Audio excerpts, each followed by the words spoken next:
Pessoal, está me ouvindo bem? Tudo ouvindo bem? Estou ouvindo. Então, vamos lá. Uma boa noite a todos. Boa noite. Gostaria de agradecer a presença de todos os nossos acadêmicos, agradecer a presença dos nossos professores, acadêmicos visitantes, enfim, a todos que nos acompanham através dessa live. A presença de vocês é muito importante para nós. Muito obrigado. Agradeço também à Faculdade de Cristo Rei e a todos os nossos colaboradores que propiciaram a oportunidade de nós montarmos essa live e apresentarmos para vocês aí temas importantes do direito. Eu tenho certeza que nessa semana, segunda até quinta-feira, muitos assuntos serão tratados aqui na nossa live. Eu gostaria de fazer um agradecimento especial à professora Juliana, que está aqui com a gente. A professora Juliana é uma colega minha de doutorado, que gentilmente nos atendeu a esse convite de participar dessa live, trazer um pouco de sua experiência como advogada criminalista e uma advogada com grande experiência no Tribunal do Júri. Agradeço a participação também da professora Cláudia, que está aqui com a gente para a gente fazer a parte de mediador, né, e também falar um pouquinho a respeito do tema que nós estamos trazendo aqui hoje. Tá? Eu gostaria de só informar a todos que estão nos assistindo como é que vamos trabalhar hoje em nossa live. Quando eu terminar a apresentação da professora Juliana, a professora Cláudia também fará alguns comentários a respeito do tema, e a partir daí eu vou começar a verificar, através do YouTube também, através do chat, algumas perguntas que os acadêmicos que estão participando, professores, quem estiver participando, queira fazer a respeito do tema que está sendo tratado hoje. Então, vocês fiquem à vontade para perguntar através do chat. Eu vou estar anotando aqui para que a gente possa fazer um debate produtivo nessa noite e discutirmos um tema, como diz, muito importante, que é a questão da violência doméstica nesse tempo de pandemia, né? Um tema hoje totalmente atual, frente ao cenário que nós estamos vendo no Brasil. Então, a discussão aqui hoje é uma discussão que realmente se encaixa todo o panorama que nós estamos vivendo no Estado brasileiro, tá? Então, feitas essas considerações, eu gostaria de novamente agradecer à professora Juliana. Muito obrigado de coração por você nos atender, tá? Você fique à vontade para tratar o tema. A professora vai falar a respeito do aumento da violência doméstica em tempos de pandemia. Então, passo aqui a palavra à professora Juliana e fique à vontade, você está, como podemos dizer, virtualmente falando, está em casa. Tá bom? Realmente. Boa noite a todos. Eu gostaria, primeiramente, de agradecer o convite da faculdade, tá? Cristo Rei, para eu estar hoje aqui nesse debate, nessa conversa, desse tema tão importante com vocês. Agradecer o professor Almir, que é meu colega de doutorado, pessoa de extrema competência aí, que dividiu comigo os bancos acadêmicos. Cumprimentar a professora Cláudia, que eu estou conhecendo hoje, né? Professora também de Direito Penal. Então, temos muito em comum aí para estar debatendo e discutindo. Com certeza. O assunto que eu vou estar tratando hoje, né, que o professor me convidou, é sobre o aumento dos casos de violência doméstica em tempos de pandemia, né? Um tema aí muito corriqueiro, que é a violência doméstica, e agora a gente vem tratar especificamente aí desses casos nesta época que estamos vivendo da pandemia do Covid-19. Eu acho importante a gente ressaltar, num contexto, antes da gente passar, por que estão aumentando esses casos nesse período, da gente fazer uma breve abordagem do que é violência doméstica, né? É de conhecimento de todos nós, por exemplo, que no Brasil, a maioria dos homicídios contra as mulheres, ela tem um percentual significativo que acontece no ambiente doméstico. E a vítima, normalmente, ela conhece o agressor, né? O que comprova que as agressões sofridas pelas mulheres, seja lesões corporais graves, leves, violência psicológica, ou até mesmo as agressões que sejam a morte, ela é fruto de uma violência privada, que envolve as relações intersubjetivas entre os homens e as mulheres. Então, é no âmbito privado que, normalmente, as mulheres vêm a sofrer esse tipo de agressão. Isso, em regra, não em uma situação da pandemia. Isso já é o que normalmente acontece. Os homens, a violência relacionada aos homens, normalmente ocorre em outras situações, brigas de bar, situações de narcotráfico, violência urbana. As questões de violência contra o homem em âmbito doméstico é muito menor do que se acontece em relação à mulher. Por isso que se dá essa proteção especial nesses casos, né? E a partir de uma interpretação sistemática, né, se a gente for pegar a Lei Maria da Penha, que é a lei brasileira que trata da violência doméstica, a definição da violência doméstica está lá no artigo 5º da Lei Maria da Penha, que fala o quê para nós? Que a violência doméstica e familiar contra a mulher é qualquer ação ou omissão baseada no gênero que cause morte, lesão, sofrimento físico, sexual ou psicológico, dano moral, patrimonial, no âmbito da unidade doméstica, no âmbito da família, ou em relação íntima de afeto. Então, o que significa isso especificamente?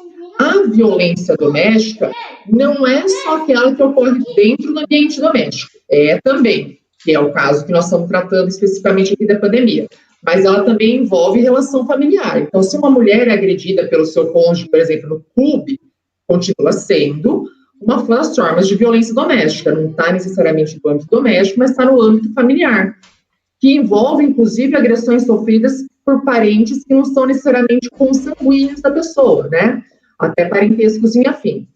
E também é considerado violência doméstica situações que a vítima tem qualquer relação íntima de afeto com aquele agressor. Não precisa necessariamente coabitar, tá, com aquele agressor. Além disso, é muito importante nós pontuarmos, né, que isso também está lá na lei da violência doméstica, mais especificamente no artigo 7º, quais são as formas de violência doméstica que a gente tem da Lei Maria da Penha, tá? Não é só a violência física, como a gente tende a pensar. As mulheres, elas sofrem violências das mais diversas formas. Elas sofrem também violências psicológicas, que às vezes aquela agressão verbal, né, aquela agressão sutil, por muitas vezes, violência moral, violência patrimonial. Aqui nos casos da pandemia, tem muitas mulheres sofrendo violências patrimoniais de cônjuges que estão inserindo elas para receber o benefício do governo, pegando essa questão do dinheiro.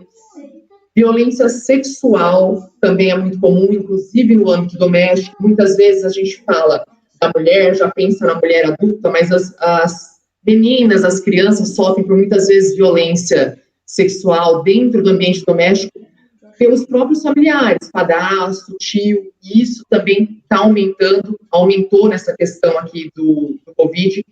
Então, diante desse panorama, por que essa questão está aumentando, tá, diante do Covid? Antes da pandemia, tá, a gente já tinha índices alarmantes de violência doméstica.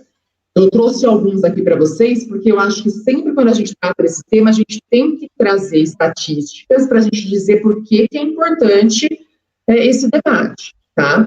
Segundo o Monitor da Violência, tá, o Brasil já apresentava taxas superiores à média mundial de violência doméstica, com relação à violência doméstica propriamente dita e à morte decorrente dessa violência doméstica, que é o feminicídio.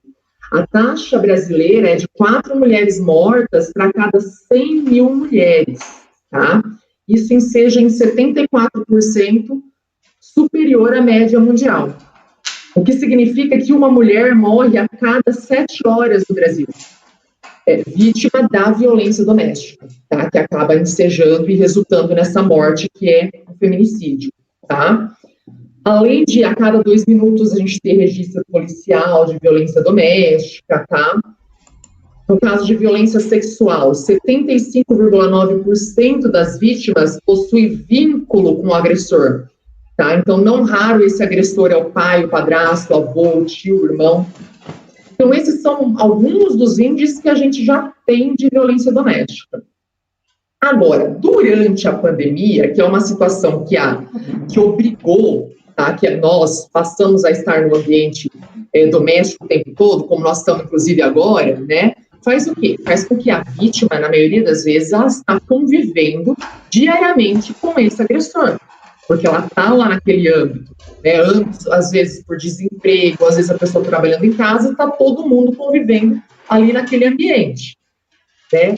A diretora executiva da ONU, das mulheres, ela fala, inclusive, na expressão, a pandemia das sombras, né? Porque além da mulher ter que enfrentar essa questão do vírus do Covid, esse risco todo, ela ainda tem o risco de morte, de agressão diante da situação de violência doméstica. Então, a mulher, ela é duplamente ameaçada nessa situação. Além de ter um vírus potencialmente letal, ela passa ali a conviver com o agressor. É importante também a gente pontuar, pessoal, que também não é a pandemia que está tornando as pessoas com potencial agressivo e violência doméstica, né?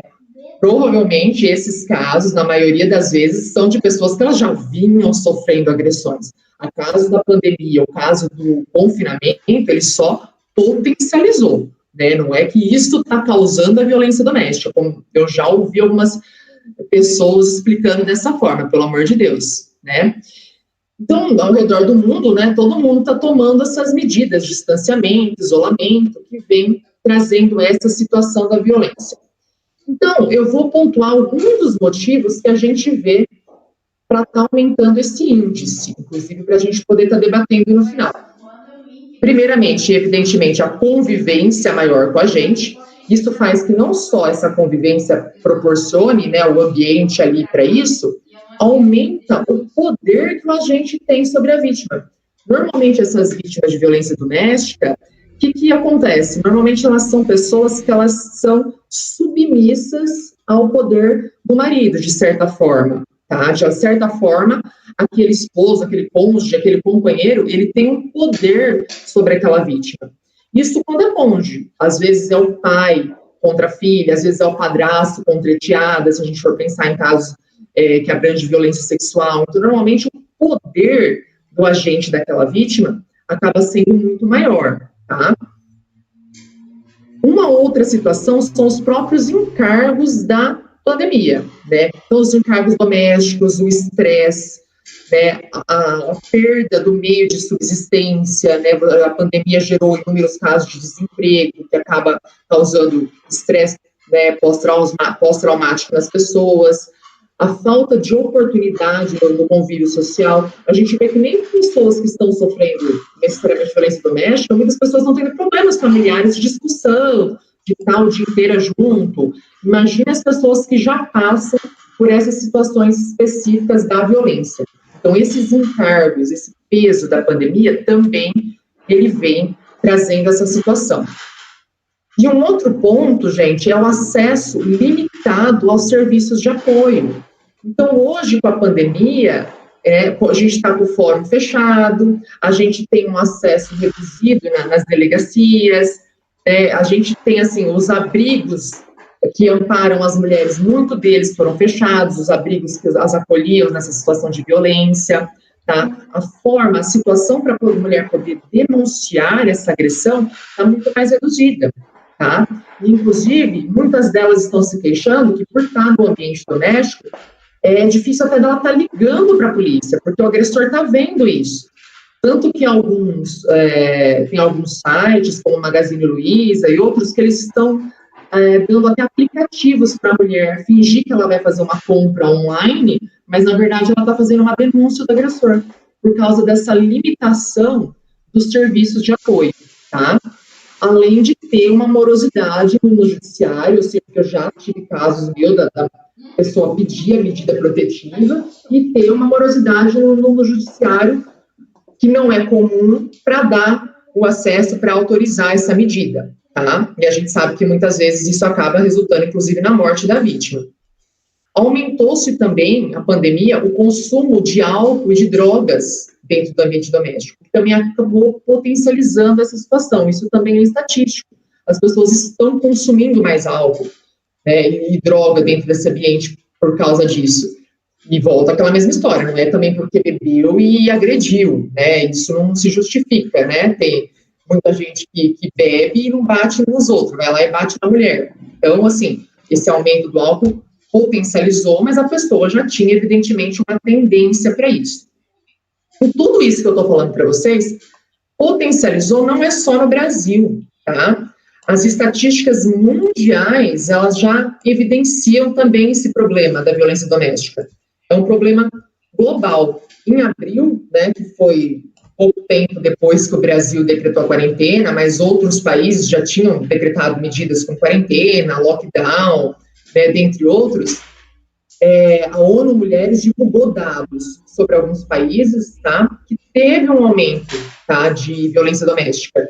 Então, a ONU citou especificamente a Argentina, o Canadá, França, Alemanha, Espanha, Reino Unido, Estados Unidos, que aumentaram 32% dos casos.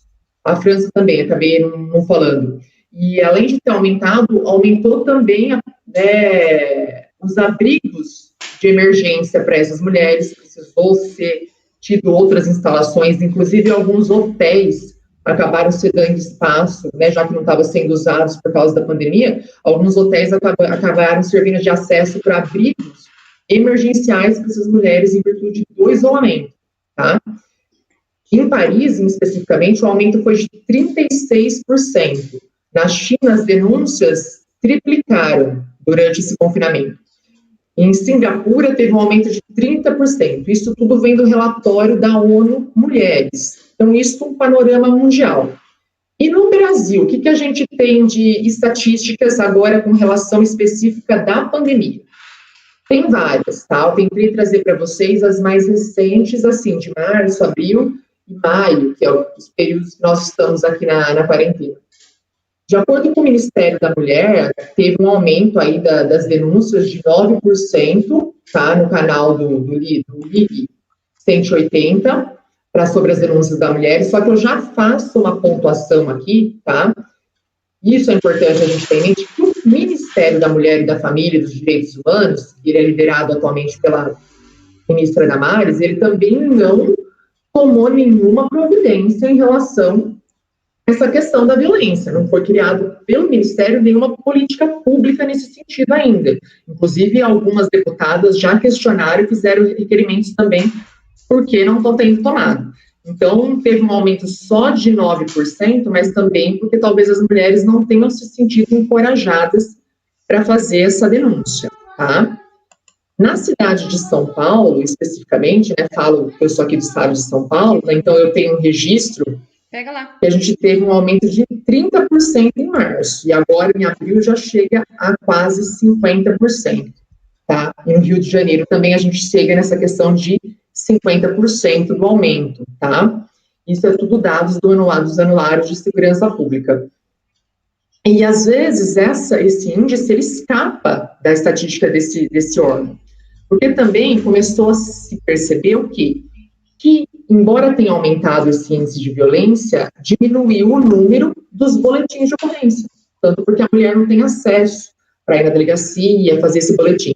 Então, teve um aumento das denúncias, mas teve o quê também? Aumento de prisão em flagrante, para se conseguiram denunciar. Então, as prisões em flagrante do período de março até maio e meados de junho aumentou de 51,4%. Tá? Muita prisão em flagrante que começou a ter nesse período. E que teve uma queda dessas prisões antes da pandemia, agora elas aumentaram novamente. Medidas protetivas, elas de março para frente, elas aumentaram em 29,5%, tá, de medidas protetivas nesse período. E segundo o levantamento do Fórum Brasileiro, tá, junto com a empresa Decode Plus, que, né, faz essa parte digital, eles revelaram que houve um aumento de 431% de relatos de briga de casal por vizinhos em redes sociais de fevereiro e abril. Eu visitei uns colegas esses dias em São Paulo, a gente vê já em elevador, em condomínio, vários comunicados, não sei se vocês também já se depararam com isso, de comunicados do próprio condomínio, fazendo reclamações de barulho, de briga de casal, de situações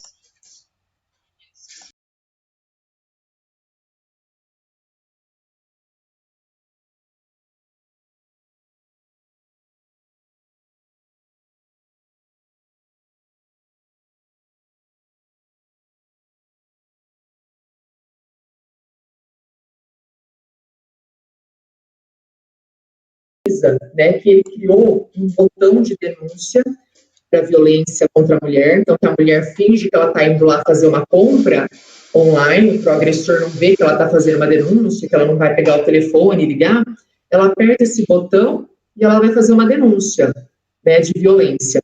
E essa denúncia vai levar ela, tá, vai telefonar para o número, vai direcionar para o número que ela quer falar.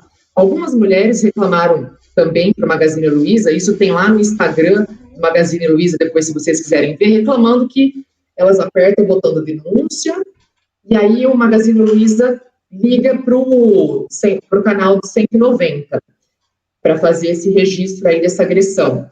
E elas acabam tendo que novamente falar no telefone, o que acaba piorando, porque essa questão delas ter que ligar, muitas vezes o agressor acaba vendo que a mulher está fazendo essa ligação. E é importante pontuar também, já que a gente está falando em canal 180, 190, quando a mulher está numa situação de agressão, é muito importante que ela saiba a diferença de quando ela tem que ligar para o 180 e quando ela tem que ligar para o 190.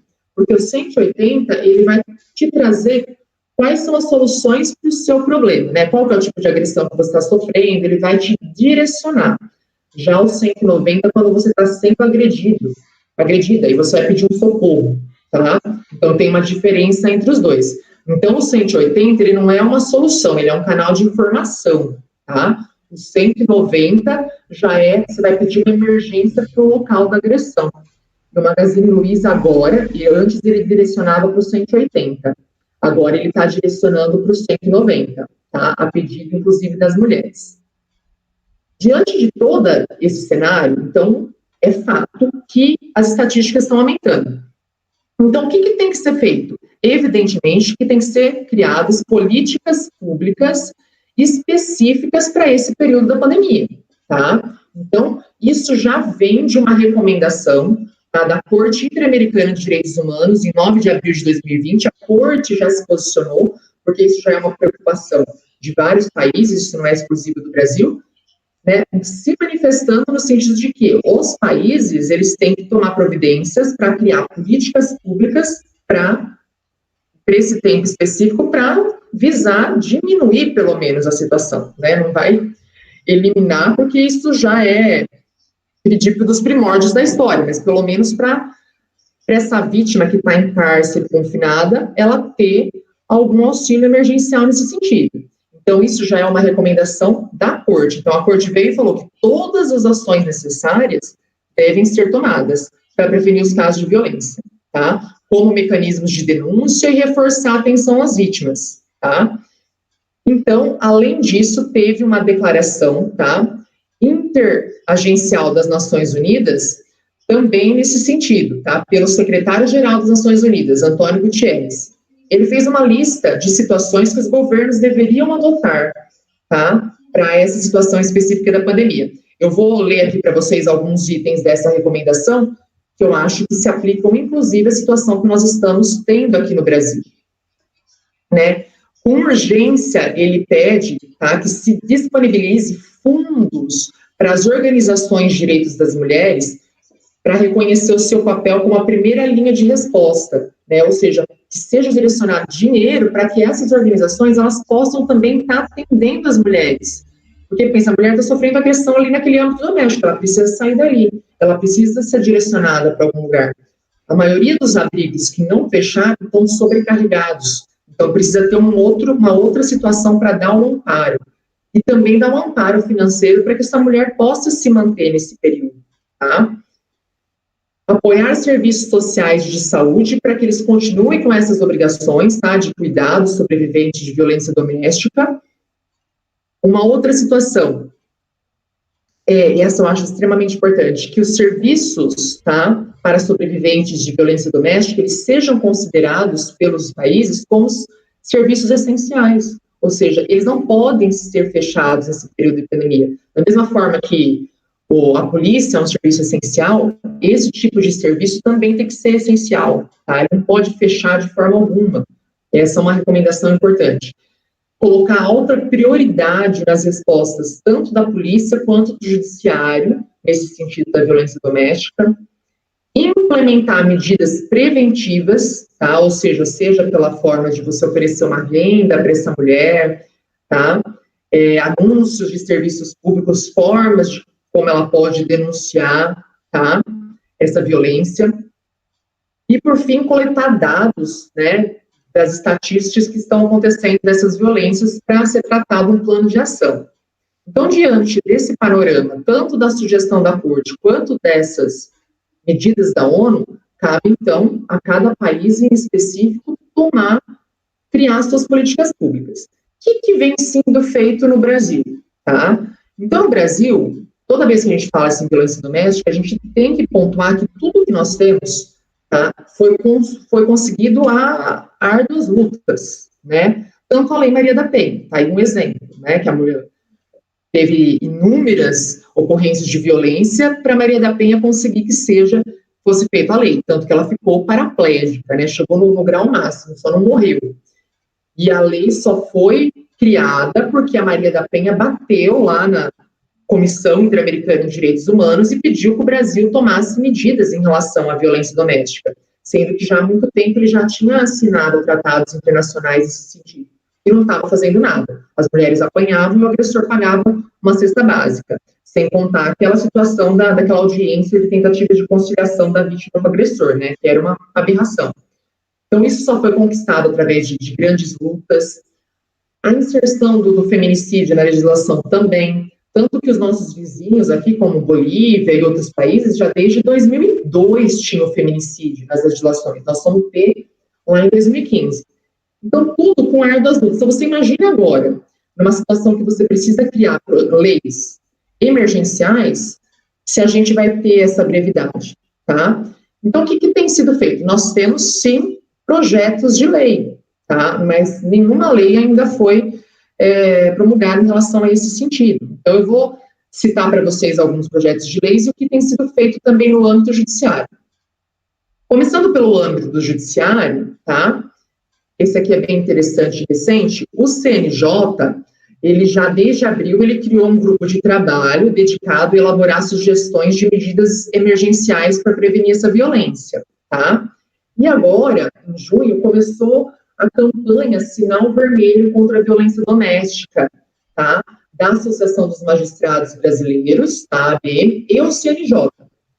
Não sei se vocês já estão acompanhando, ou se vocês já viram o que é essa campanha. Algumas mulheres, elas estão aparecendo nas redes sociais, né, com um X na mão, feito com batom, com alguma coisa, para mostrar, para auxiliar as mulheres como elas podem denunciar a violência doméstica. Então, para que serve aquele X? Essa mulher, ela pode ir em farmácias no país, desde que sejam farmácias que estejam vinculadas com essa campanha, tá? Então, é importante até que a gente divulgue isso, né, essa campanha, para o máximo de farmácias aderirem, porque a farmácia é um serviço essencial, a mulher pode sair de casa alegando que ela está indo na farmácia. Na farmácia, ela vai mostrar o sinal na mão, a farmácia, em posse do nome dela, a farmácia que vai fazer a denúncia da violência. Então, a mulher não vai ser ela que vai precisar fazer a ligação, a farmácia vai fazer. Então, é uma campanha muito interessante, tá, que vem acontecendo. Já tem várias farmácias que aderiram, mas é importante aumentar esse movimento, tá? Então, o protocolo é esse, X vermelho na mão, com caneta, batom, sinaliza a situação, e os atendentes das farmácias vão fazer isso. As farmácias que estão entrando na campanha, elas recebem uma cartilha do CNJ, tá, e da Associação dos Magistrados, de como atuar. Já tem 10 mil farmácias e drogarias já que estão nessa campanha, tá? Então, isso é o que tem feito pelo judiciário, dentre outras situações. No legislativo, conforme eu já pontuei para vocês, o que a gente tem é uma série de projetos de lei. Eu vou falar alguns aqui importantes, tá? Mas tem vários. O projeto de lei 1444 de 2020, tá? Que é de autoria da deputada Alice Portugal, da Bahia, ela pede uma alteração na Lei da Penha para que durante a pandemia do Covid a gente tenha um funcionamento das casas de abrigo e dos centros de atendimento integral das mulheres, tá? Isso que tem um funcionamento integral. Então, o projeto traz várias coisas, mas ele, especificamente, ele fala disso, tá? E apensado a esse projeto de lei, Nós tivemos outras proposições, tá? Apensados também para ser julgados junto com esse projeto, que é que a mulher vítima de violência doméstica, ela seja beneficiária do benefício emergencial. Então, porque às vezes, que nem a violência doméstica, ela não abrange só pessoas pobres. Às vezes ela está abrangendo também mulheres que elas vivem em uma condição, né, abastada, mas às vezes porque o marido que é detentor daquela situação financeira. E às vezes ele usa isso, inclusive, como forma de violência, como forma do cárcere. Então, uma forma dela alegar que ela está em violência doméstica e ser beneficiária desse benefício é um estímulo para ela sair da casa, né, para ela poder ficar um abrigo, então ela não está dependendo daquela situação, tá? Outros apensos que eu também acho interessante é um programa de aluguel social emergencial para essas mulheres, para que elas possam sair. Então, elas vão ter um aluguel social. Também está apenso a esse projeto de lei. Dentre vários outros, tá? Estou pontuando esses que eu acho mais interessantes. Por quê? Porque eu estou falando de uma mulher que ela precisa sair daquele local da agressão. Só que para ela sair, ela tem que ter um local para ela ser abrigada, tá? Tem também lá a Câmara dos Deputados o projeto, desse projeto que eu falei ali para vocês, antes aqui da nosso bate-papo, eu consultei a tramitação dele só para ver como é que estava, né? Ele entrou em pauta agora no dia 25 de junho, mas como ele não estava em prioridade, foi julgado os outros e esse foi tirado da pauta. Tinha 12 projetos de lei em pauta, só 2 foram julgados e esse não foi, né? O que mostra que o Brasil ainda não vê isso como algo emergencial. Temos também o projeto 1552 de 2020, tá? Também na Câmara dos Deputados. Ele foi encabeçado pela Samia Bonfim, mas tem vários outros deputados, tá? Como Fernanda Melchiona, Lídice de Mata, tá? Patrícia Ferraz. O que visa? Estabelecer também medidas emergenciais, tá? Dentre outras situações, para colocar os serviços de abrigamento das mulheres, tá? Bem como os serviços de denúncia, como serviço essencial, ou seja, para não fechar essas portas nesse período, tá? Inclusive, a deputada Fernanda Melchiona, ela pediu tramitação urgente nesse projeto, tá bom? Mas ele também, consultei o andamento, está parado desde o dia 4 de junho, tá? Também tem um outro projeto, que é o projeto 1964, do deputado Júlio César Ribeiro, que fala da comunicação dos condomínios residenciais, tá? Dos órgãos que a mulher possa fazer ocorrência de violência doméstica. Então, o próprio condomínio colocar, né, nos prédios, né, onde que a mulher pode buscar auxílio nessa situação de violência doméstica. No Senado, a gente tem também projetos, tá? Um deles é da senadora Rose de Freitas, que visa o registro da ocorrência de violência doméstica contra a mulher, tá? Tanto de crimes, seja de crianças e idosos, e isso aqui eu acho muito importante, que possa ocorrer por meio da internet, tá? Além do número de telefones de emergência, tá? E bem como a oitiva da ofendida do domicílio. Por quê? Muitas dessas mulheres, elas se queixam, né, de não ter que usar o telefone. Então, que seja estipulado alguma forma de denúncia pela internet. Que ela possa denunciar dessa forma, que isso seja válida. Que isso possa ser feita uma ocorrência e ela pode ser ouvida, inclusive, no seu próprio domicílio. Desde que, evidentemente, né, o agente não esteja lá. Esse projeto também, tá, ele está parado desde o dia 3 de junho, tá? Depois, fora isso, tem vários outros projetos, um outro que também, ele fala, inclusive, para modificar o Código Penal, no sentido de que, né, ter um aumento de pena nos crimes de dignidade sexual quando eles forem cometidos em situação de calamidade pública. Então, isso não seria só para a pandemia do Covid, mas toda vez que a gente estivesse diante de uma situação de calamidade pública, tivesse um aumento de pena para esses delitos, tá?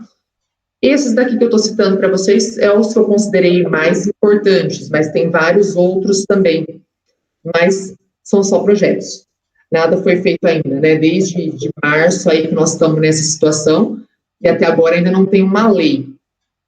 O que a gente tem é, no âmbito da sociedade civil, muitas empresas, tá? Fazendo, se mobilizando nesse sentido, né? A gente tem vídeos, né? A Avon se sensibilizou nesse sentido, com alguns vídeos de automaquiagem, que a mulher mostra uma situação que ela está se maquiando, mas na verdade é uma forma de que ela possa fazer a denúncia.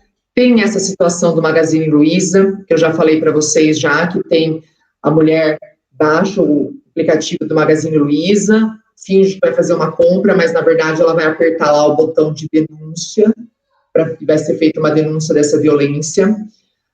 O Instituto da Avon da Argentina, tá, ele também lançou a campanha que o Brasil também aderiu, que é hashtag isoladas sim, sozinhas não, né, as mulheres colocam isso na internet, para isso mostrar, para elas poderem denunciar, inclusive para as pessoas ali em volta, que elas estão passando por essa situação, né, isso para você comunicar à vizinhança, além de também de compartilhar pelo WhatsApp, não sei se vocês já receberam esse tutorial de maquiagem, que durante a exibição do tutorial vai tendo várias informações para o combate dessa agressão, tá?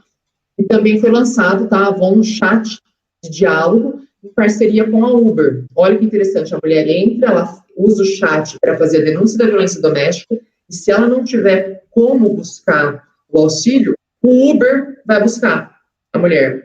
Então, também é um projeto bem interessante também da sociedade civil. Em contrapartida, o nosso próprio Ministério da Mulher não fez. Então, diante dessas assertivas, a gente vê que a sociedade civil ela vem se mobilizando até mais do que o próprio legislativo, que até agora não criou nenhuma lei específica. E o judiciário, né, com o CNJ, vem agora, através dessa campanha, se mobilizando nessa questão. Então, a gente tem, assim, em suma, né, que esses projetos, eles trazem propostas importantes, só que eles precisam ser aprovados com a maior brevidade possível, né, para evitar que essa violência continue, porque a cada dia que passa são mortes que continuam a acontecer, além da violência, são vidas que se perdem, né, e é preciso que as mulheres, elas tenham meios para se libertar, então esses abrigos, eles são importantes, o local para elas e a forma de você fazer a denúncia, tá, esse símbolo de maus-trato, para poder sair do cárcere, sair dessa situação. Mas essa situação de descaso, né, da violência contra a mulher, ela não é de hoje. Então, não me admira que nessa época de pandemia seria diferente. Mas o que cabe é a nós estarmos nos mobilizando para que isso aconteça, né? Tá sempre acompanhando essa tramitação desses projetos, concordar com essa mobilização da sociedade civil, as empresas, né, ver como que eu posso estar ajudando, eu posso colocar esse botão de denúncia no meu site, como que eu posso estar compactuando, o que isso pode ser feito, divulgar essa iniciativa da mulher poder denunciar nas farmácias, né, pegar nas farmácias do seu bairro, aí, informar que existe essa possibilidade da farmácia estar aderindo.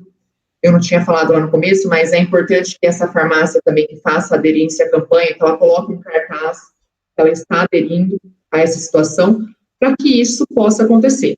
Então, que é estatístico que essa violência ela tem aumentado, e ela é crescente, né? Se a gente pegar desde março até agora, ela só vem aumentando. Não sabemos até quando vão ficar assim. Ela vai aumentar ainda mais.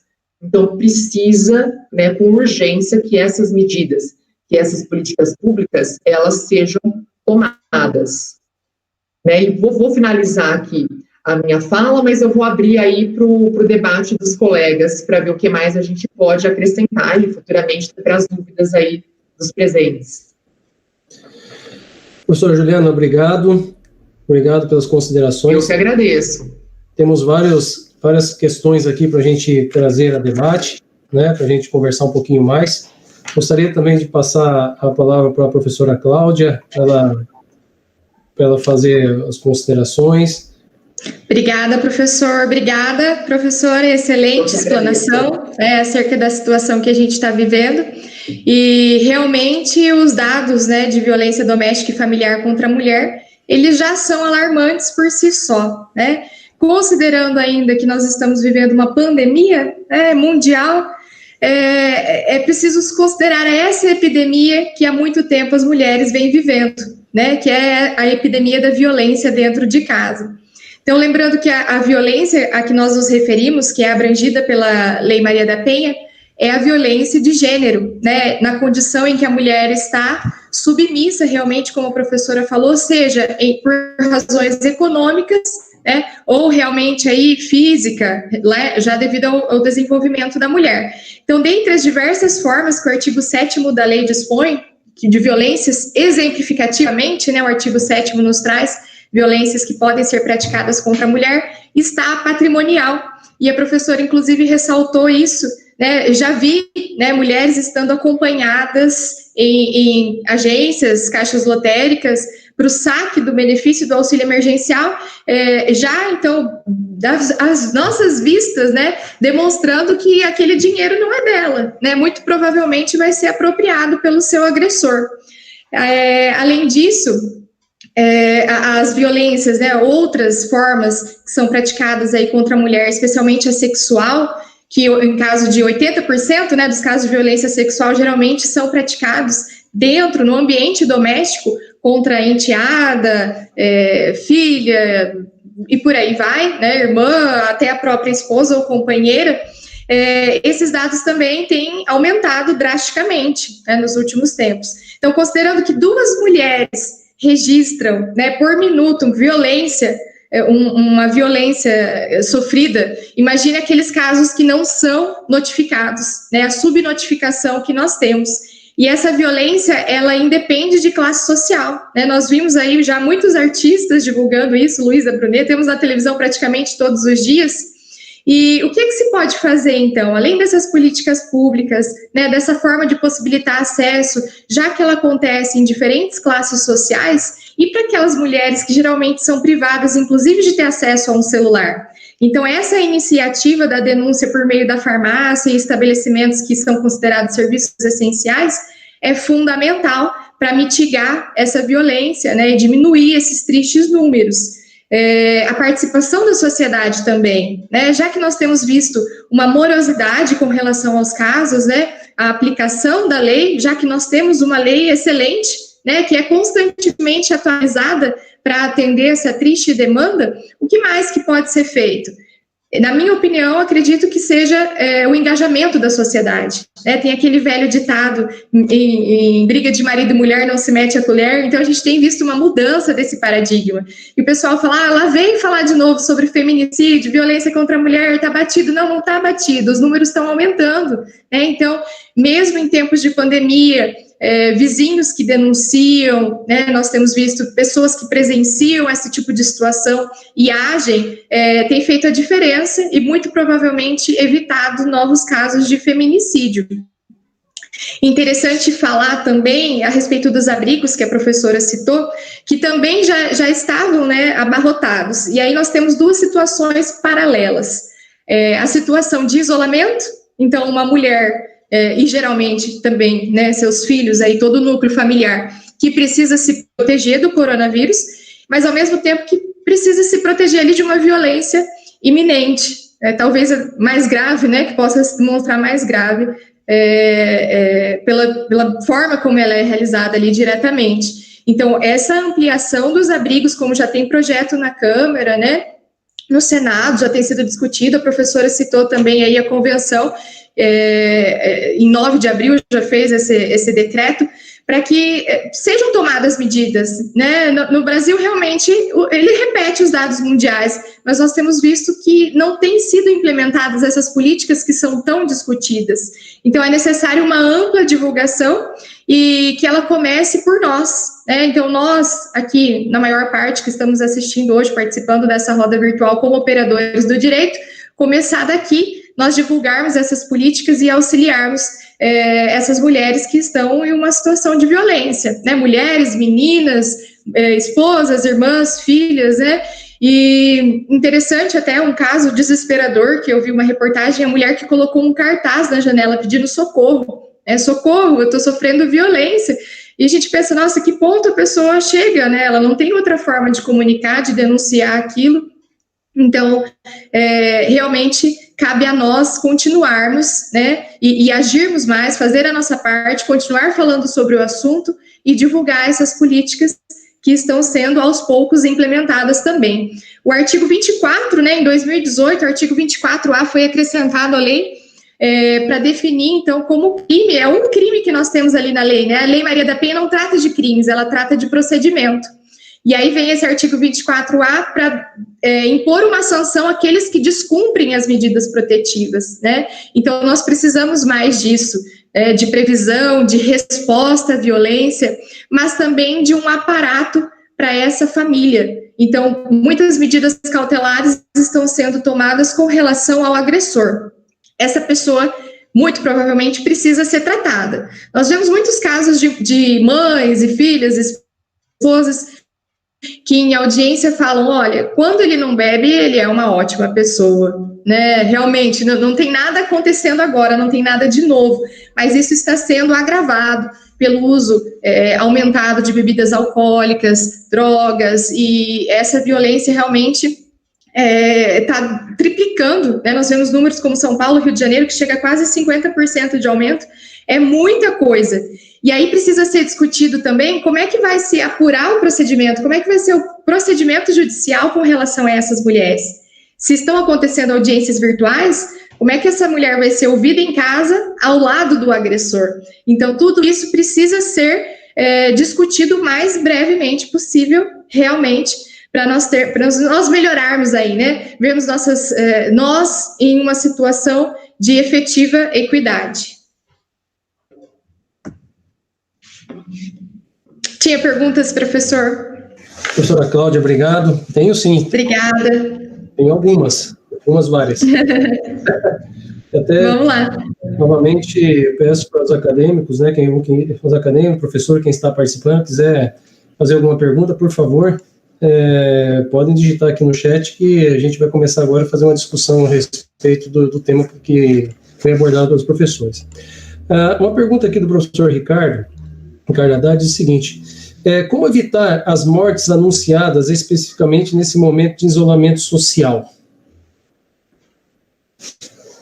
As mortes anunciadas, né, é o que a gente chama assim, o feminicídio propriamente dito, ele já é uma morte anunciada, né? É uma mulher que já vem sofrendo agressões, né? Nunca é aquele momento específico que aconteceu.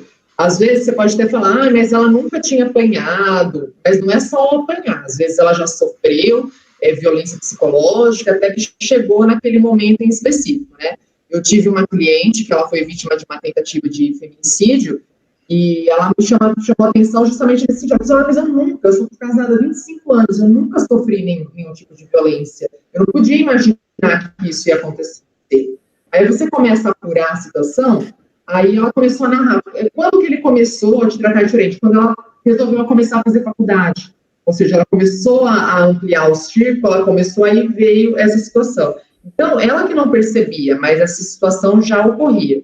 Aí você pega numa situação de pandemia, que aí você já tem esse cenário, e aquele cenário de confinamento vai contribuir para essa situação de morte, para essa situação que aconteça. Como evitar uma morte anunciada, não só na pandemia ou sempre? É a mulher se conscientizar que ela está sofrendo a violência, porque às vezes ela passa sendo imperceptível, porque às vezes ela não é a física, às vezes ela vem de outras formas. Então, na hora que chega naquela situação de feminicídio, já é uma situação maior. Então, nessa situação de pandemia, nós nos mobilizando, uma mobilização da sociedade civil, alertando o que é essa situação da violência, como nós falamos, a própria violência patrimonial, o agressor ir lá pedir para a mulher sacar os R$600, ela tem que se conscientizar que isso é uma violência, se ele está tirando aquele dinheiro para ele, para o uso próprio dele. E isso, essa violência patrimonial, essa psicológica, isso pode chegar numa morte.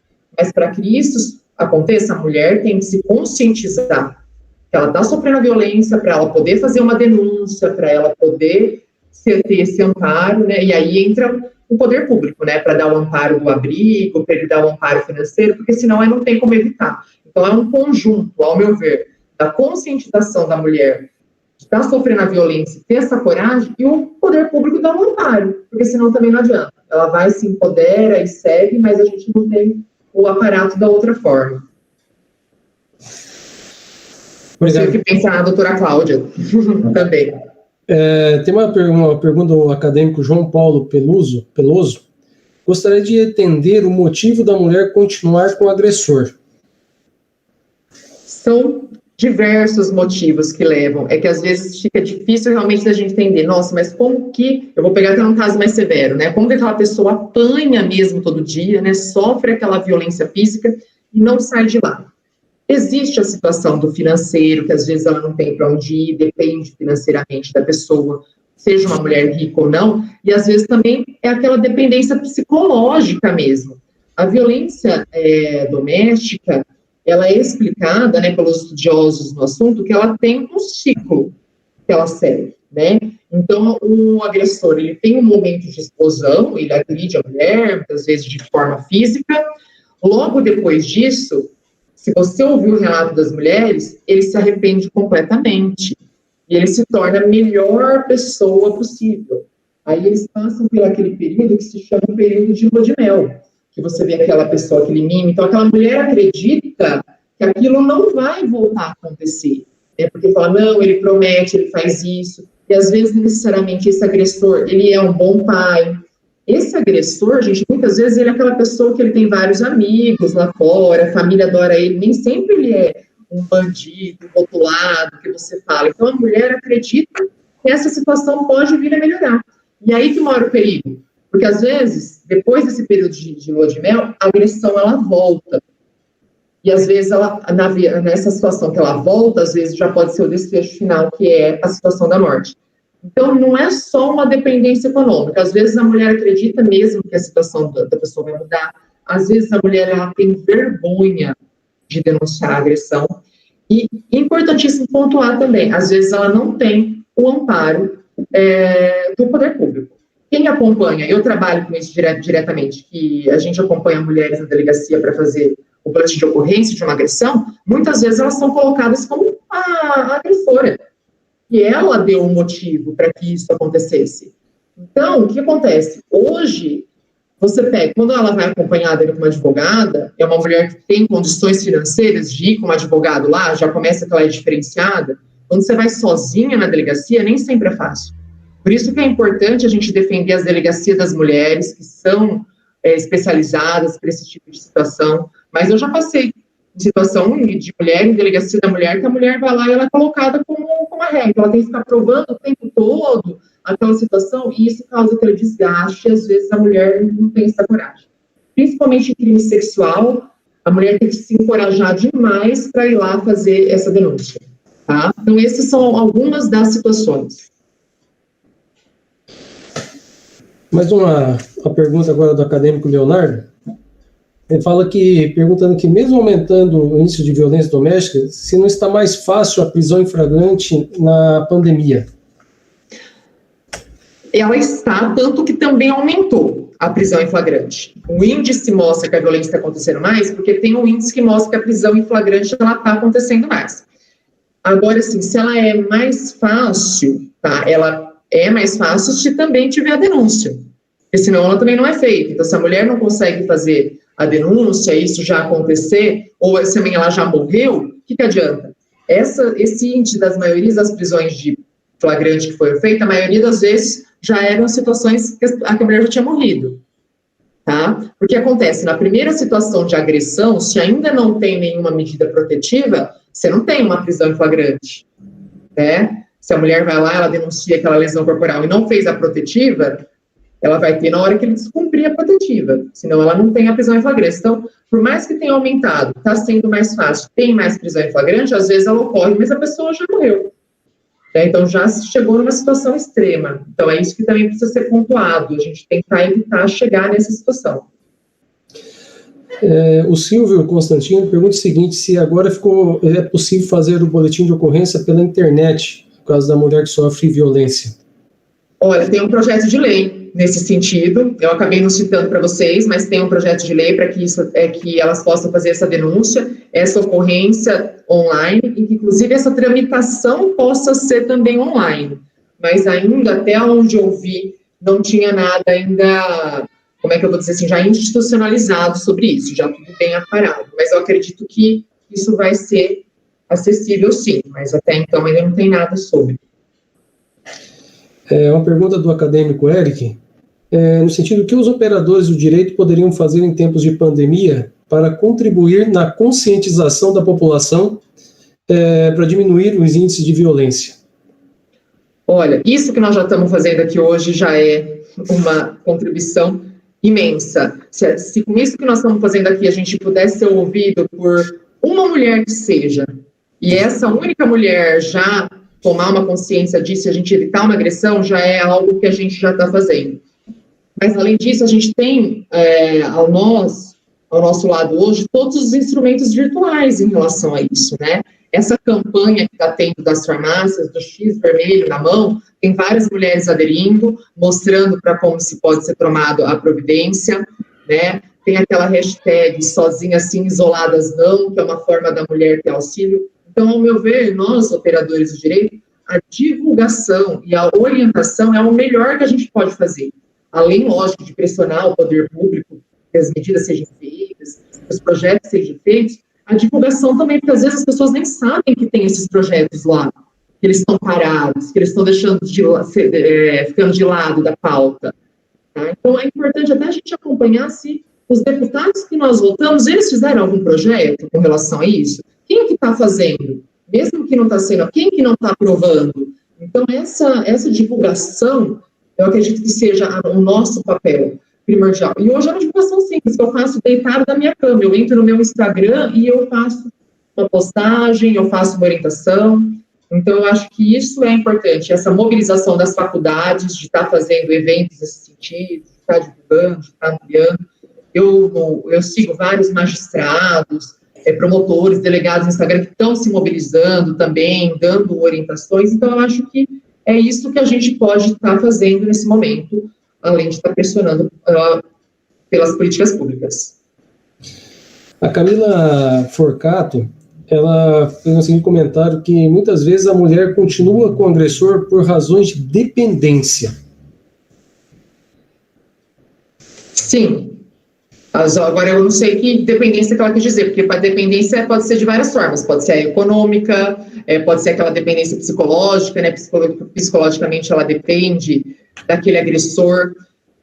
A psicológica é terrível, né? Porque a vítima não se conscientiza, talvez, da gravidade que isso possa chegar. Vou até dar um exemplo também que eu tive de uma outra vítima que ela já tinha se separado do marido, e o marido constantemente ele fica mandando para ela vídeos dele manuseando arma de fogo, sabe?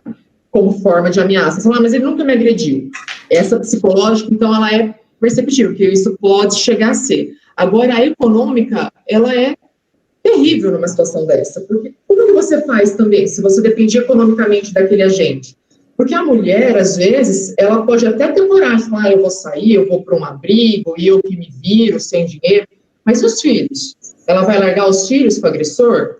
Se ela tem aqueles filhos lá dentro? Como que ela vai sair? E é o que a professora Cláudia justamente pontuou, vai levar os filhos para esse abrigo, você vai colocar os filhos, você não sabe, eles já estão sobrecarregados, você vai colocar lá numa aglomeração. Então, essa dependência econômica já é prejudicial por si só, e às vezes é muito mais quando você tem filhos. E isso atinge também todas as classes sociais, porque a gente pega, isso eu vejo muito também na minha vida prática, mulheres que elas são casadas com homens extremamente ricos, tá? Que casam totalmente blindado, patrimônio totalmente blindado, para a mulher separar e não ter direito a nada. Então, ela tem coragem ela faz aquele divórcio, mas aí como que ela vai sair daquela situação sem nada? Então, a mulher parece que ela é rica, mas ela não é. Ela está naquela dependência financeira lá. Como que ela vai sair de lá? Porque o filho dela tem uma boa escola, o filho dela tem uma situação, então é um problema muito, muito sério dessa questão da dependência. Por isso que eu falo, as políticas públicas, elas são importantes, porque a gente tem uma situação emergencial e tudo mais, mas é a mentalidade mesmo da população que tem que mudar. Isso é o essencial, é que agora, em 6 meses que eu vou ter pandemia, você não vai mudar uma mentalidade, então eu preciso de uma ação mais efetiva. Mas se não mudar a mentalidade, o problema não vai acabar nunca. Ele vai continuar aí o tempo todo, né? Então, volta até a pergunta do colega, é a nossa missão como operadores estar falando sobre isso o tempo todo, estar divulgando isso. A gente tem que estar alerta quando as pessoas fazem piadinhas, fazem essas coisas, porque isso é perigoso. Eu estou perpetuando a violência com as minhas atitudes. Então, cabe a nós ir fazendo isso, até para acabar com esse vínculo da dependência da mulher. Só fazendo um acréscimo aqui, gostaria de comentar que a professora fez a observação acerca da identificação. A vítima, ela não tem a noção de que ela está sofrendo uma das espécies, né, ou várias delas, de violência. Então, esse amparo, inclusive, justifica-se no sentido de tirar o estigma da mulher que é vítima de violência. Ela se culpa, né? Então ela fala, olha, essa situação aconteceu, mas por que eu fiz isso, né? Então é uma mudança de mentalidade que está enraizada, né, na nossa sociedade, e isso realmente é paulatino, né? Não vai ser realmente imediato, e por isso que nós precisamos de outras políticas, então, para mitigar essa violência que já está acontecendo. E eu vou até pontuar agora que até a professora falou isso, também um exemplo, hoje, como eu ia falar sobre isso à tarde, hoje à noite, eu dei uma olhada hoje à tarde nesse caso do jogador Dudu que estava acontecendo, né? Porque eu falei assim, bom, vamos falar sobre isso, porque às vezes surge alguma indagação, e eu fui me inteirar mais sobre o caso. Na verdade, ainda em fase de inquérito, está se apurando as filmagens, se elas são verdadeiras, se teve agressão ou não, então também não vamos adentrar nesse mérito. Mas eu entrei no Instagram da moça, da ex-mulher dele, não sei nem se é oficial, e o que você vê de agressões que ela vem sofrendo, em relação de ter feito a denúncia, eu nem sei se a denúncia dela, não estou dizendo que é verdadeira, que ele é culpado, nem nada, mas eu estou dizendo assim, se vocês entrarem, só se mudou agora, mas até minutos atrás ela tinha sofrido um rio de agressões, que ela era uma sem vergonha, uma oportunista, que não sei o quê. Então, assim, antes de você ter um inquérito concluído, antes de você ter uma apuração, está se apontando o dedo para uma possível vítima, também não sei, vai se apurar se aquelas imagens são verídicas. Mas a sociedade já vem fazendo isso o tempo todo, né?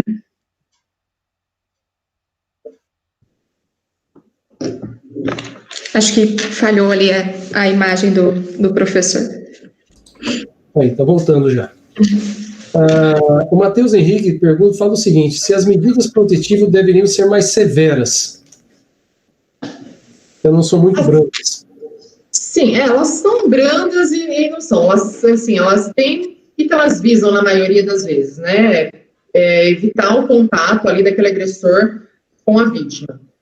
Mais severa seria no sentido assim de a gente aumentar um distanciamento ou trazer uma pena, porque o descumprimento da protetiva ela já gera uma prisão preventiva, que já gera no máximo que a gente poderia fazer no momento, né? Prender o agressor. A questão dela ser mais severa ou não é o seguinte, isso por si só ele não é eficaz, porque aquele agressor que ele quer chegar no intuito dele não é a medida protetiva que intimida ele. Tá? Então eu sempre aviso para as mulheres que estão com a medida protetiva. Isso daí é uma situação, mas não é isso que vai intimidar. Então o mais severo que é feito mesmo é a situação de você prender, né, e o resto evitar que aquela pessoa chegue perto. Elas variam muito. Eu sempre busco pedir a medida protetiva quando a gente pleiteia e a vítima tem a oportunidade de vir até nós, advogados, para orientar, sempre pedir a medida protetiva não só para ela, mas para os filhos, para todo mundo, né? Porque às vezes aquele agressor continua tendo o direito de visitar o filho, então aí fica numa situação que tem a protetiva, mas tem aquilo, então eu acho que tinha que ser mais severo nesse ponto, ter um âmbito ali que a mulher realmente fique com um resguardo maior, ao meu ver. Mas que a protetiva por si só, para quem quer agredir, ela não tem todo esse poder. Aproveitando a oportunidade também, Juliana e Cláudia, essas medidas protetivas, como você bem salientou, em hipótese alguma ela vai impedir que o agressor que tenha o ânimo, a vontade de fazer algo mais grave na mulher, vai se evitar essa atuação do agente, né? Nós tivemos recentemente aí na mídia situações da mulher ser esfaqueada no meio da rua com medida protetiva, né?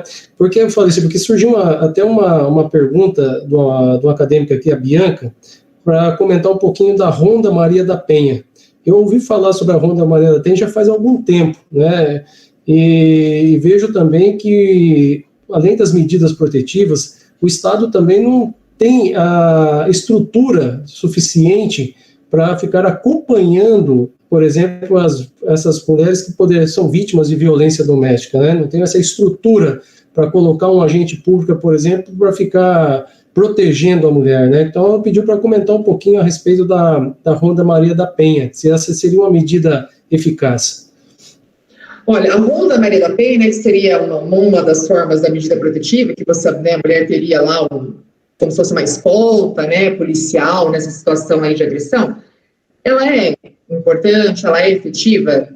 Sim, mas que nem assim, o Estado não tem esse aparato, né, não tem condições de dar todo esse amparo e nunca vai ter. Por mais que a gente fale, por mais que você invista, é o que eu falo, é mais um problema de mentalidade que nós temos que bloquear do que isso. Eu acho que ela é válida, eu acho que ela é importante, eu acho que ela tem que ser implantada nas maiores formas possíveis, como medida protetiva. Mas também não vai ser isso que vai impedir o agressor, como o professor Almir colocou, o cara esfaqueia a mulher lá na praça pública, né?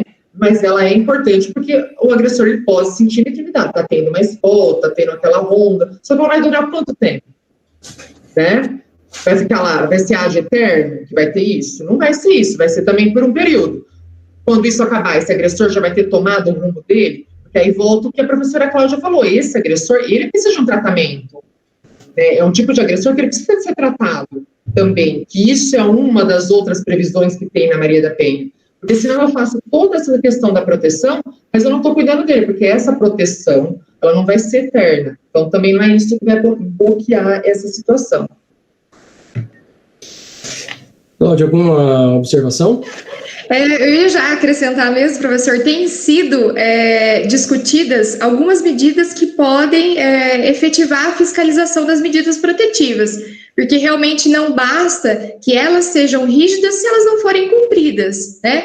Então, tem se discutido a colocação de tornozeleira eletrônica nesse indivíduo que é acusado, né, de agressão, e também em alguns estados foi implementado o botão do pânico. Então, aquela mulher, quando, né, se vê ali na iminência de sofrer uma agressão, aciona esse botão do pânico para pedir o socorro. Seria como discar 190, né, mas é aquela realmente que já registrou. Então, isso é importante. Tá? Aí está a importância de levar a notícia, né, noticiar, então, a violência sofrida às autoridades para que sejam tomadas as devidas providências. Claro que nós temos casos extremos em que a mulher faz reiteradas denúncias, né, 1, 2, 3, e infelizmente vai a óbito, né, não são poucos casos, são muitos casos, então a gente vê que o sistema tem apresentado falhas, mas nós tivemos muitos avanços, então são coisas que realmente devem ser paulatinamente conversadas, não pode ser esquecida, porque a gente não chegou ainda a uma solução para a resolução disso, e pensar também na educação, né? O que a gente pode fazer na educação? Desde a base, né? Desde o fundamental ali, o que pode ser feito também nas escolas, na sociedade, como esses meios vão ser divulgados, né? A integração aí também na mudança e divisão com relação à assistência policial. Então, são um conjunto, né? A Lei Maria da Penha, ela é multidisciplinar. E nós estamos falando do aspecto aqui voltado para o direito penal, processual penal, voltado para o direito criminal, mas é uma lei realmente de caráter multidisciplinar. Então, nós precisamos unir forças, digamos assim, para que a gente veja uma involução nos casos de violência doméstica e familiar contra a mulher. Verdade. O Gabriel Reis, ele pergunta o seguinte: se existe prioridade no atendimento de uma mulher que é em situação de vulnerabilidade em relação à agressão física, emocional, para o atendimento no 190. Se existe alguma prioridade de atendimento em relação, por exemplo, que eu entendi da questão, em relação a outros atendimentos normais da Polícia Militar, né? Se é uma mulher vítima de agressão, ela pode ser atendida com prioridade. Olha, eu não sei se a professora Cláudia sabe de alguma coisa assim que eu saiba. Não, é que o 190 para a questão de violência doméstica já é para situação emergencial, né? Como eu pontuei. Então, já é uma situação de emergência que a polícia já vai ir para sua casa, ela já vai atender uma ocorrência. Diferente do 180, ele vai te orientar como agir diante dessa situação. Agora, se vai ser prioridade, se passar um caso na frente ou não, eu, pessoalmente, não tenho conhecimento, mas eu acredito que não. Não sei se a professora tem. Não, concordo com a professora, realmente é do caso, aquilo que é relatado no momento da ligação, né? Então, aquilo que é passado para os policiais que atenderão a ocorrência é que vai definir a prioridade, mas já subentende realmente que se ligou para o 190, aquilo é prioridade. Né? Aqueles casos que dizem um histórico de violência devem ser encaminhados ao 180.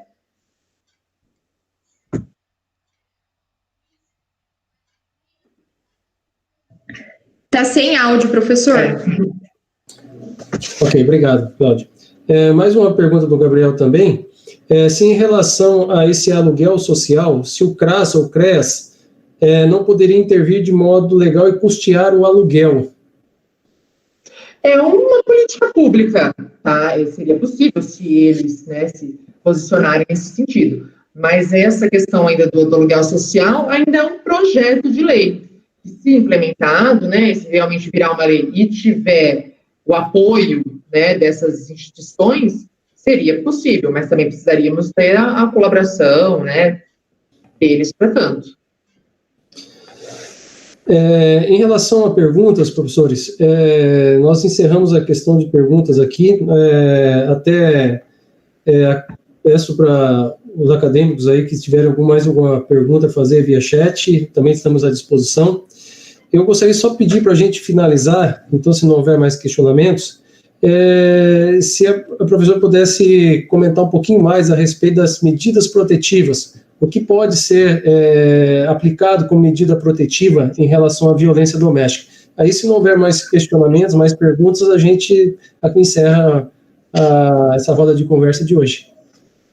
As medidas protetivas da Lei Maria da Penha, ela tem um rol de medidas, como a professora Cláudia pontuou, né, é uma questão até multidisciplinar. A gente pensa sempre nas medidas protetivas, na questão de distanciamento, que é o que a gente está falando também mais, essa questão de âmbito penal e processual penal.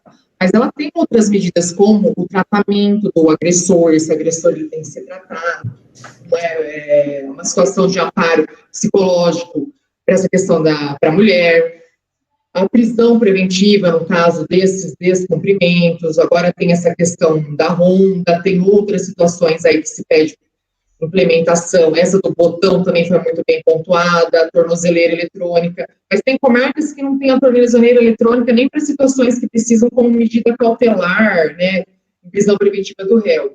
Então, por isso que às vezes de praxe acaba sempre colocando essa situação da medida protetiva do distanciamento. Mas tem outras situações também que amparam outras situações do cível, né, de colocar a guarda daquele familiar, às vezes está sofrendo agressão para outro familiar, porque a gente às vezes pensa só na mulher, mas às vezes eu estou falando do filho que está sofrendo aquela agressão, do pai, etc., da filha, desculpe, e aí você passa a guarda para outra pessoa, você entra numa situação de âmbito cível, tá? Então tem um rol de medidas. É que a imediata mesmo que acaba se tomando é essa do distanciamento, né? E interessante também nessa questão do distanciamento, porque geralmente, né, na decisão judicial é colocado ali um limite, né, de aproximação, né, ou de não aproximação, 300 metros, não pode chegar, né, algo assim. Mas tem um impedimento de contato por qualquer meio, e ainda mais em tempos de pandemia, como a professora falou da situação do ex-companheiro que manda vídeos, né, com arma de fogo, com uma forma de ameaça. Então, realmente não resolve só o distanciamento nesses casos, né? Então, seria a proibição de contato por qualquer meio, aplicativo, rede social, né? Para que a pessoa realmente possa seguir em frente. Até porque a violência física, né? Que é terrível, né? E algumas vezes, muitas vezes até chega a casos mais graves, né?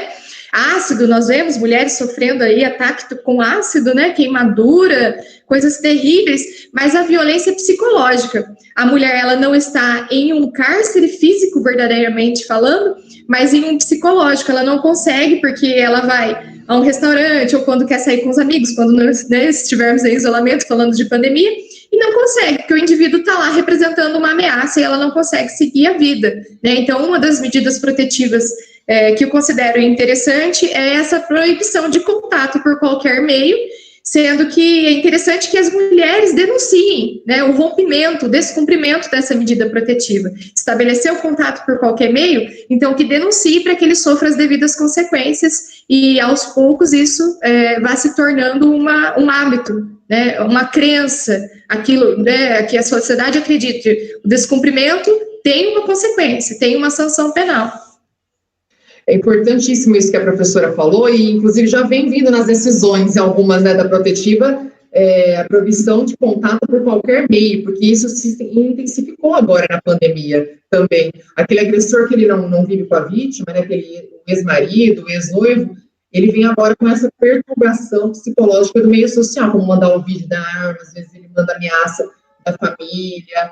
Já vi situação da pessoa estar filmando a casa da pessoa e mandar à noite para ela, tipo, para dizer que está ali na frente. Então, isso também vem, né? O mundo, ele vem se desenvolvendo, que até a forma de agressão, ela encontra o meio. Perseguição na rede social, isso é muito importante também.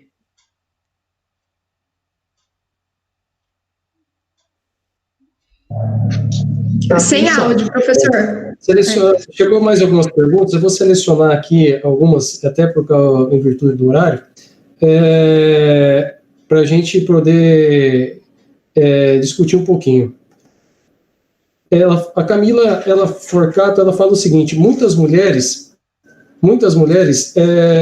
deixam de denunciar por haver muita burocracia e acabam passando por humilhação. Se isso aí realmente ocorre. Nossa, isso aí super ocorre. Camila tem toda a razão. Você falou, eu já vivenciei situações assim. Olha, que eu sou advogada, eu estou junto com a cliente está com o advogado na delegacia, dela ser ridicularizada, ser desautorizada no depoimento dela, ser colocada como a agressora, tá? Por que ela fez isso? Tá? Eu já tive uma cliente que ela sofreu uma tentativa de homicídio, chegou até caso de júri popular, ela sofreu várias facadas do agressor, tá? E o delegado, era uma delegacia de mulher, mas tinha um delegado, que não tinha delegada na época para assumir, esse delegado virou para ela e falou assim, mas o que você fez para motivar essa fúria dele também? Você deu falsas esperanças para ele no relacionamento, que ele tinha feito isso, que ela tinha terminado o relacionamento. Então, assim, coisas que são absurdas. Então, a primeira situação da mulher que ela encontra é essa forma de se empoderar até aí a delegacia fazer um BO, ainda ela chega lá e ela tem que provar ainda que ela está sofrendo agressão. E eu estou falando de uma cliente que ela foi esfaqueada, ela não tinha que provar agressão nenhuma, eu tinha um laudo. Agora, imagine uma situação que essa cliente sofreu, que essa pessoa sofreu uma violência psicológica ou patrimonial, que elas são mais difíceis de ser comprovadas, tá? Muitas vezes elas são ridicularizadas, às vezes dos próprios policiais falam, mas eu conheço fulano é um cara legal, joga futebol, final de semana comigo. A pessoa nunca imagina aquele potencial. Então, isso é algo que tem que ser mudado com urgência. Por isso que eu defendo essa questão da delegacia da mulher, eu defendo que seja preparada. Eu falo a delegacia primeiro, porque é o primeiro contato, né, que a mulher vai ter lá com aquela ocorrência.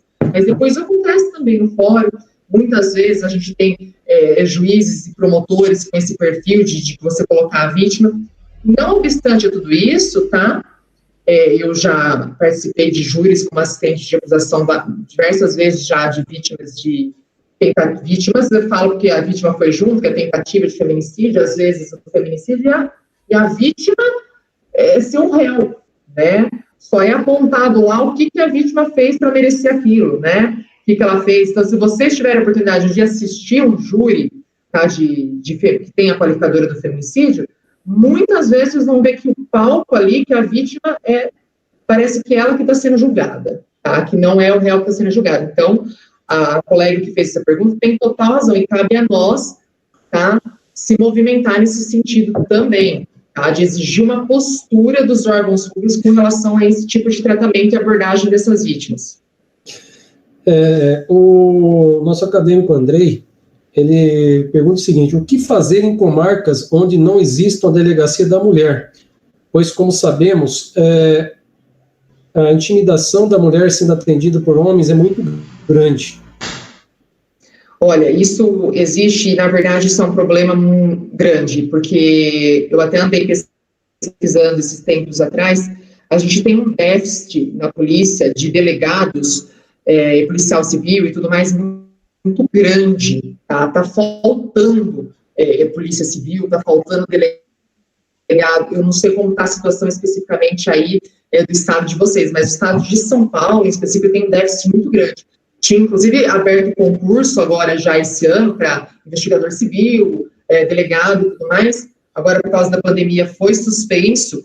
Então, o que eu quero chegar a dizer com isso? Eu já tenho um déficit normal, vamos pensar nos delegados. Então, eu tenho um déficit maior ainda para essas delegacias especializadas. Então, o que falta é a gente habilitar mais profissionais para a gente poder estar tendo essas delegacias. Porque hoje elas não existem na maioria de todos os municípios, justamente por isso, porque eu não tenho, a gente não tem profissional o bastante para esse tipo de atendimento. Então, a gente precisa realmente de uma reforma aí na polícia, aumentar os cargos para a gente poder ter esse aparato.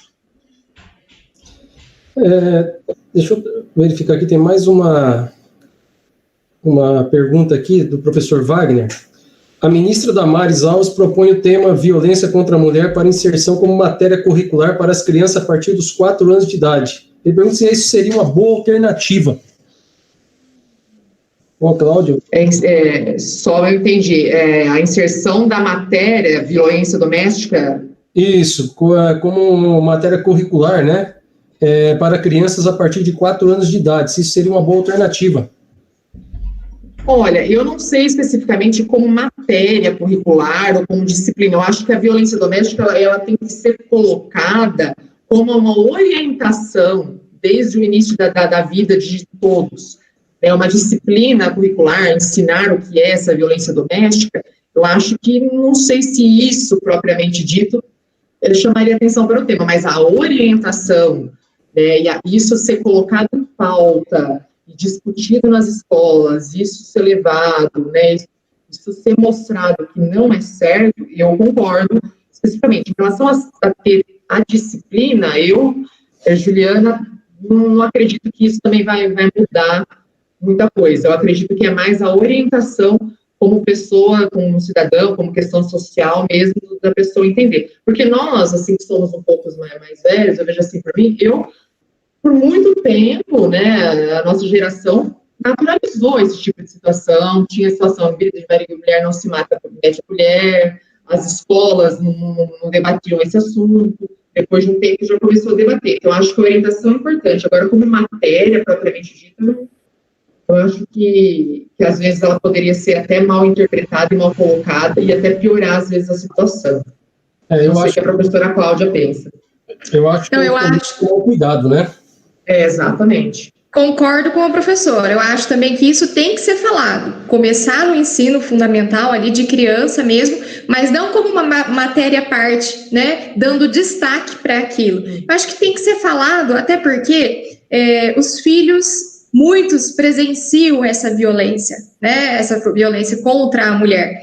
Então, eles acabam se tornando vítimas indiretas. E falar sobre isso em sala de aula é possibilitar que mais denúncias sejam realizadas para que se ampare essa mulher e essa família, esse núcleo familiar como um todo. Então, eu acho interessante que se fale, sim, nas escolas, mas não necessariamente como uma disciplina autônoma. Uma pergunta aqui bem interessante, que é do Henrique Ferri, é a seguinte: e as crianças? Como lidar com a violência praticada com as crianças nesse período de isolamento? Como os vizinhos devem agir?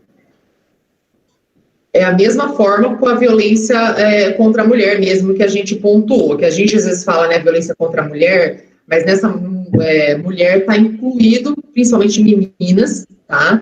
As meninas sofrem muito essas questões de violência.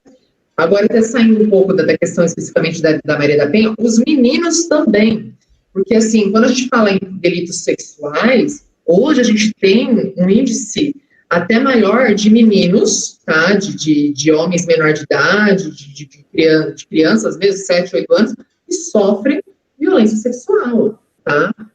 De padrasto, de pai, de pessoa nesse sentido. E para esses meninos é mais difícil ainda contar, porque eles têm, além da menina já ter vergonha, o menino mais ainda, porque é uma situação aí de uma relação homoafetiva, etc., já tem todo o preconceito social.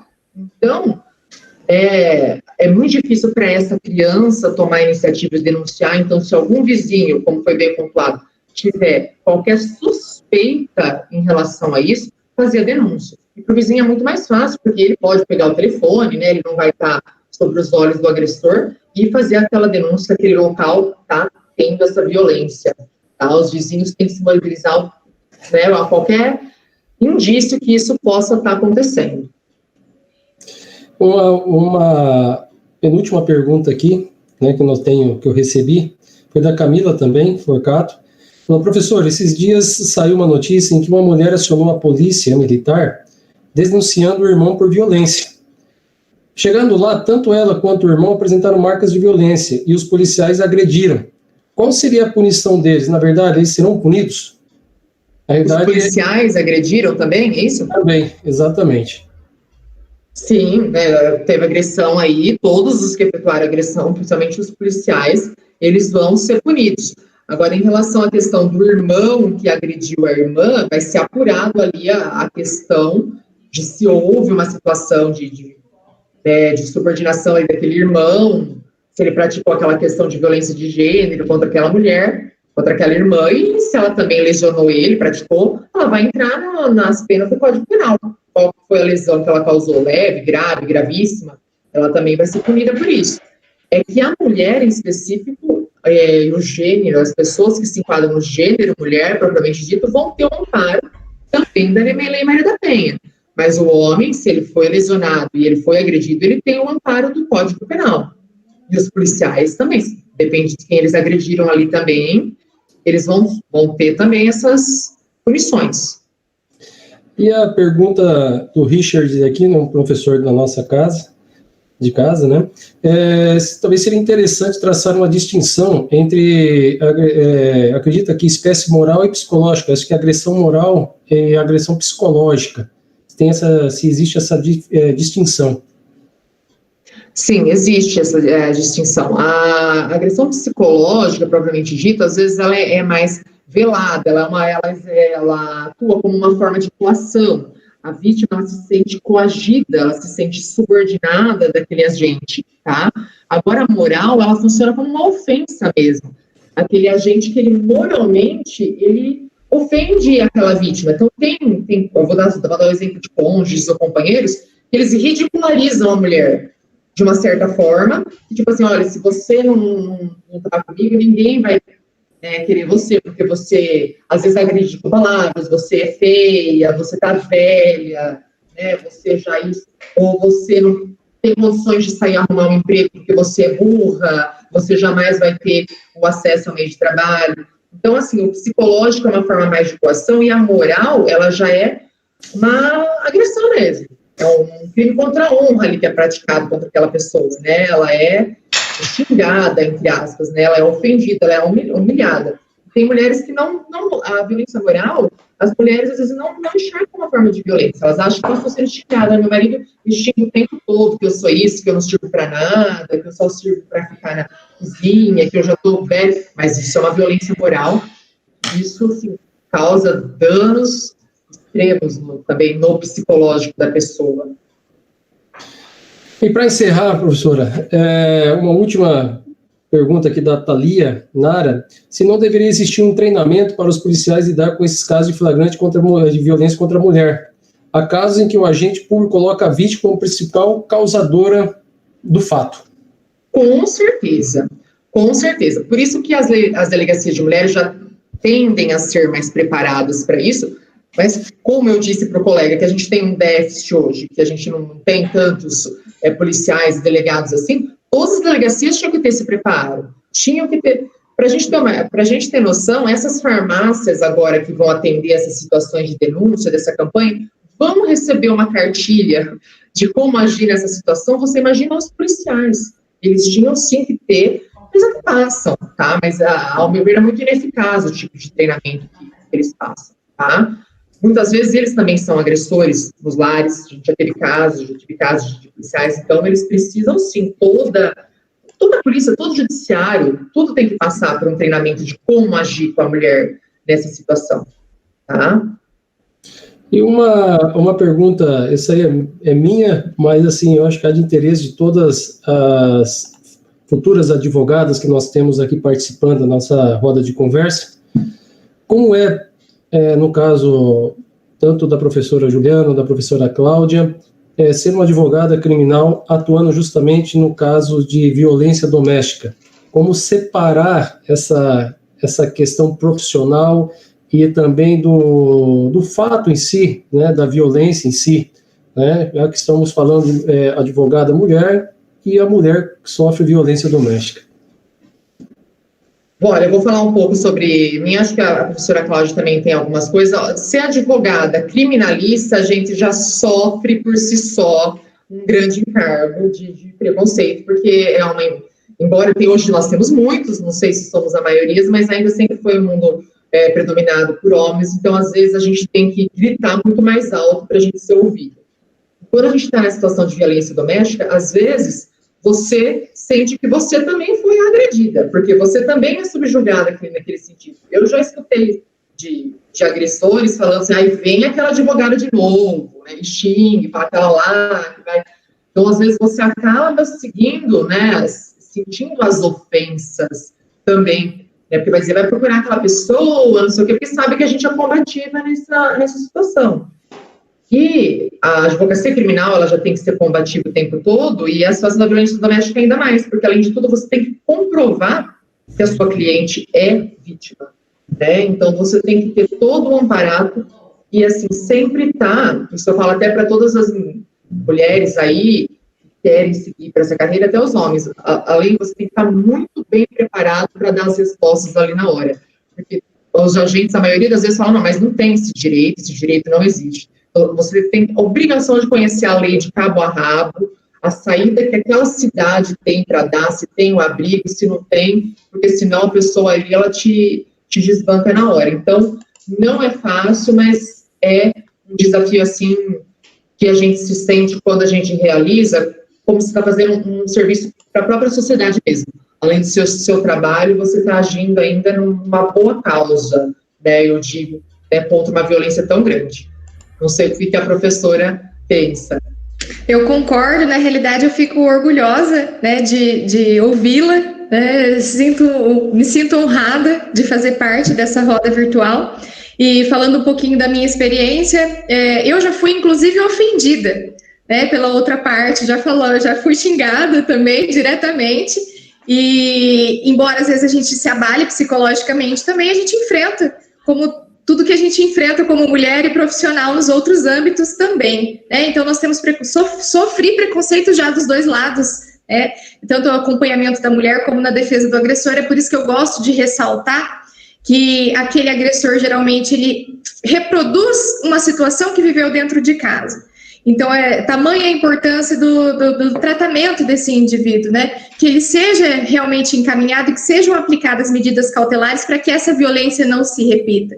Claro, a gente tem que, principalmente, proteger essa mulher, né? Principalmente essa mulher, os filhos, aqueles que sofrem a violência, mas também aquele que pratica a violência para que não a reproduza. Então, acompanhando, né, de ambos lados, já sofri também, então, né, violência moral e psicológica, mas a gente segue em frente, a gente continua na luta, porque é um ofício muito gratificante, realmente. Gosto de ver vítimas darem a volta por cima, digamos assim, e verem que elas têm possibilidades, né? Elas estão presas naquele momento, sofrendo violência naquele momento, mas que isso tudo pode ser ultrapassado. Então, é muito gratificante. É isso que a professora falou agora, até me brilha os olhos. Quando você vê a vítima dando a volta por cima, aquela pessoa, né, se livrou daquele cárcere, ela seguiu a sua vida, foi estudar, foi trabalhar, assim, não tem preço maior para a gente ver e saber que a gente contribuiu de certa forma para aquilo, né? Não só ali naquela questão criminal, mas para a própria vida pessoal da pessoa, né? Se libertar de uma corrente tão forte. Bom, gente, nós não temos mais perguntas, estendemos bastante a nossa roda de conversa, né? Foi muito gratificante. Eu gostaria de agradecer a professora Juliana por novamente ter aceitado nosso convite, por trazer tanto conhecimento Eu que agradeço, viu, Amir? Imensamente mesmo, viu? Agradeço a professora Cláudia, que também abrilhantou o nosso evento.